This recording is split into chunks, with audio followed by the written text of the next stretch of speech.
প্রিয়াঙ্কা মহারাজকে বলে, এই হলুদের বাটি নিয়ে আমি কি করব? মহারাজ বলে, আমার মন বলছে এই বিয়েটা হবে, তবে বিয়েটা কতটা সুখের হবে সেটা বলতে পারছি না।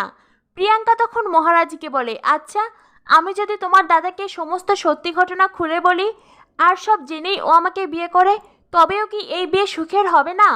মহারাজ তখন মনে মনে ভাবতে থাকে, আমি আপনাকে কি করে বলি আমার দাদা কতটা ধূর্ত শিয়াল? মহারাজ চুপ করে থাকে। প্রিয়াঙ্কা তখন মহারাজের হাত থেকে হলুদের বাটি নিয়ে বলে, কিন্তু মহারাজ, আমি তোমাকে বলছি, আমি তখনই তোমার দাদাকে বিয়ে করব যখন ও আমার সব সত্যি জেনেই আমাকে বিয়ে করতে রাজি হবে। মহারাজ বলে, আমিও সেটাই চাই, আর এটাও চাই এই বিয়েটা হোক, কারণ লগ্নভ্রষ্ট হওয়ার যন্ত্রণা আমি খুব কাছ থেকে দেখেছি। প্রিয়াঙ্কা মহারাজের সাথে কথা শেষ করে ওখান থেকে চলে যায়। আর যাওয়ার সময় প্রিয়াঙ্কা মনে মনে ভাবতে থাকে, আমি তো মহারাজকে খুব জোর দিয়ে কথাটা বললাম, কিন্তু আদৌ কি আমি আমার কথাটা রাখতে পারবো?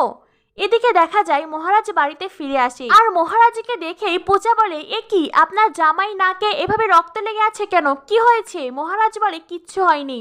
পূজা বলে, আপনার নাক দিয়ে এখনো রক্ত বের হচ্ছে, দাঁড়ান এখনই আমি ঔষধ নিয়ে আসি। মহারাজ বলে, কোনো কিছুর প্রয়োজন নেই। পূজা বলে, তা বললে কি হয়, আমি আপনার অর্ধাঙ্গিনী। মহারাজ তখন পূজার হাত টেনে ধরে, আর পূজা নিজের শাড়ির আঁচল দিয়ে মহারাজের নাক মুছে দেয়। আর তারপরেই সেখানে মহারাজের বাবা আসে।